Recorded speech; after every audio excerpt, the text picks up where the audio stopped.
राना साहब, मेरा आपसे सवाल है। सबसे पहले जिन्होंने सवाल लिखा है, सबसे पहले कहते हैं अस्सलाम वालेकुम रहमतुल्लाहि व बरकातुहू। साल में एक दो मर्तबा गर्दन के जोड़ पर या बगल के जोड़ पर थोड़ी खारिश के बाद ब्राउन दाग नमूदार होते हैं और पानी के छींटों की तरह फैलते हैं। हम कनाडा के फ्रेंच इलाके में हैं, जो कनाडा के ठंडे तरीन इलाकों में से है।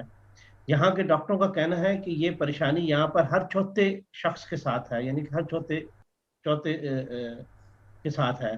वो लगाने के लिए कोई ट्यूब देते हैं या कहते हैं कि बेकिंग सोडा लगाते रहो। प्लीज इसका कोई होम्योपैथिक इलाज बता दें। اللہ تعالیٰ فضل فرمائے. انہیں کہیں کہ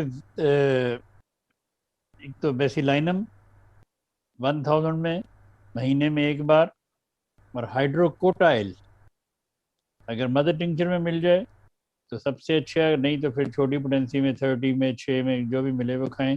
یہ داغ صاف ہو جائیں گے انشاءاللہ. ایک دفعہ